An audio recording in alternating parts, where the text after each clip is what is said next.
Hey boys and girls, thank you for joining me today for this short video. I just wanted to throw this video up there really quick, just in case any of you are considering buying one of these Anker Power Stations. Don't get me wrong, I love Anker. I've had many Anker products over the years, from earbuds to phone chargers to battery packs, and I've loved every single one of them. Never had a problem. Um, and I'm a little confused about what's going on here. But as you can see, I just purchased one of these Anker 535 portable power stations. Supposedly has 512 watt hours of power. Simply because I wanted to upgrade my Jackery to 40 for some higher drain items that I take camping and overlanding with me. This thing just didn't quite have enough longevity for me, but it's been a great little battery pack. So, like I said, I bought this bad boy because it's supposed to be like more than twice the watts hours as this little Jackery. I still got the box and everything, and there she is. Really nice design. It's a little heavy, but it's a nice design. It gives you more AC ports than normal. It gives you a lot of USB ports, and still gives you that one car outlet. And like I said before, I really do like Anker. I'm not trying to rag on Anker. I mean, I do think that they need to go back to the drawing board with this bad boy, and I'll explain why. But I wanted to put this out there just in case anybody else is considering buying one of these, and let you know what you might run into, especially since we're coming up on the camping season here.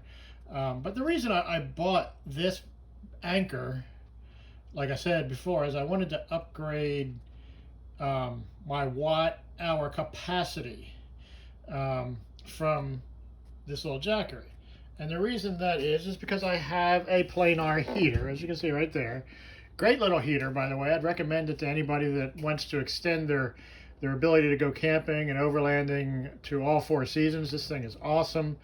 Doesn't draw that much power at all. Uses very little diesel, and you can actually stay relatively warm in almost all conditions. I just went out about 2 weekends ago here in Northern Virginia, where the temperature got down, I believe it was 25 degrees, and the wind was kicking at 29 miles an hour.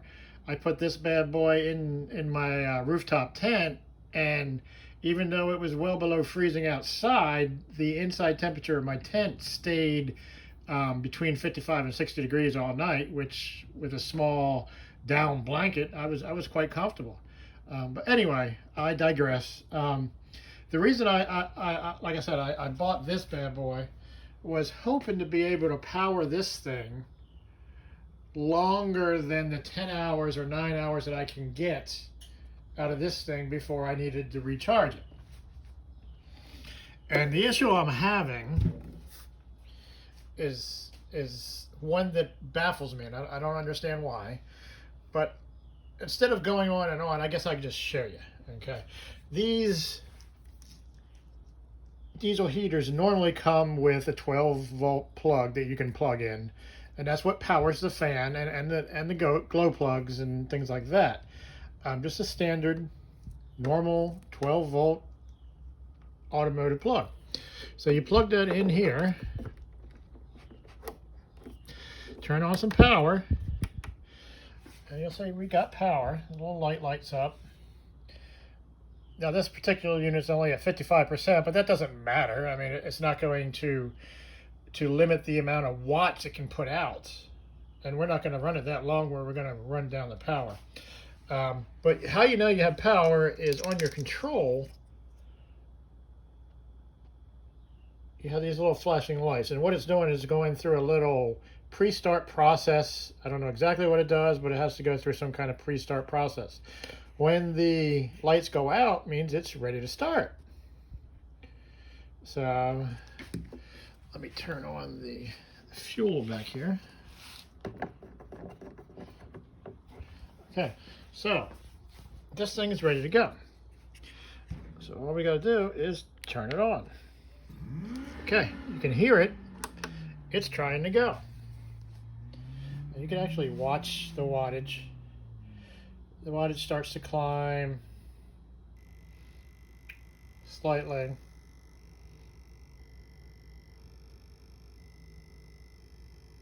Then goes back down. Then tries to go back up.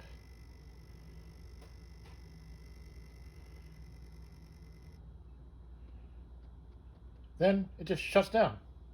No error codes, no nothing. Just shuts the hell down. Now, normally, I mean, I'm not a genius about electricity, but I would think maybe it's this plug.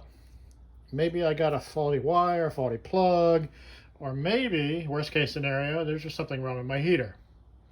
That's what I thought at first. But if you watch, if I go back and plug this bad boy into my Jackery, mind you, this Jackery is supposed to have less than half the power of this Anker. Again, got to go through the pre-start process. It takes a couple seconds.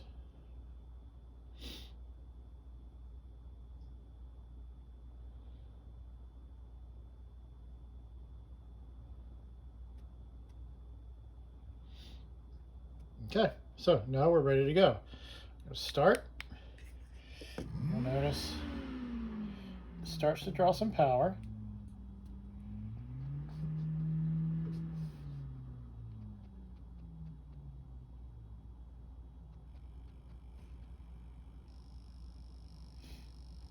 Same kind of scenario. It goes up, down a little bit.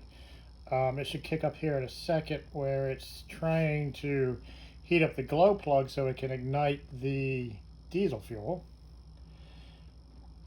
But there we go. She's going up. She's heating up those glow plugs.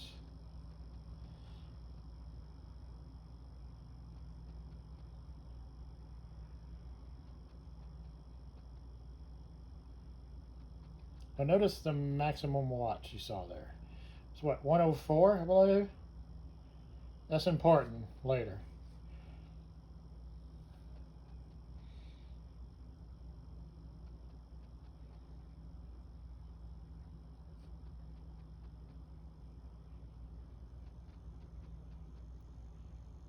Now, after it goes through this startup process, these diesel heaters are actually quite efficient.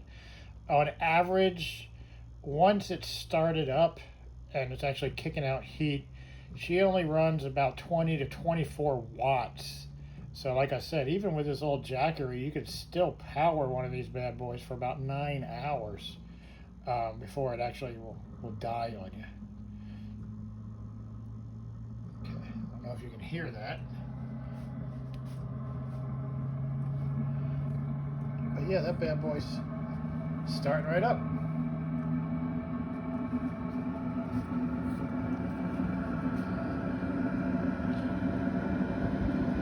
Yep. Hot air. So,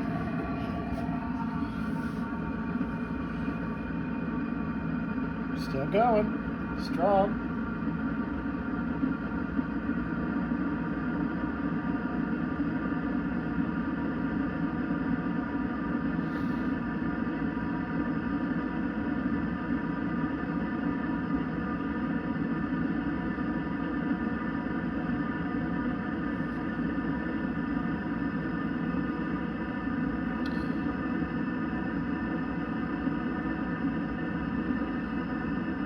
Anyway, I'm not going to make you sit here and watch this whole startup process. It does drop back down after she gets going.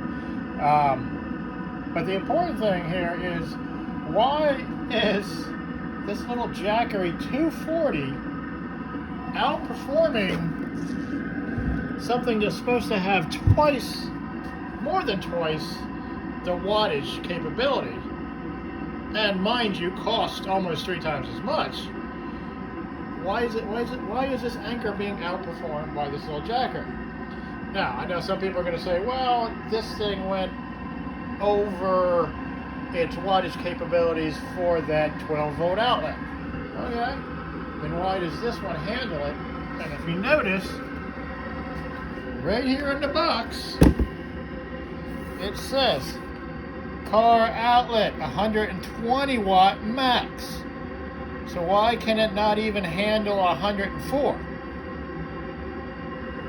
Of course, I did contact Anker customer support, but right away they start going into this BS about, oh, I need to send them the invoice, I need to send them the serial number, I need to send them a picture of the actual product showing their logo. And of course they want to know all kinds of things about my heater and everything, and it's just a smokescreen. As of yet, I've gotten no resolution from them, and I've had this thing less than a week. So just putting that out there, just beware if you're thinking about buying one of these Anker Power Stations. In my opinion, you're probably better off spending the money on a Jackery, because Anker seems to be going the opposite way they should in their customer service. But anyway, thanks for watching. Leave any comments or questions or any suggestions you may have down below. I'd appreciate it. Till next time. Later.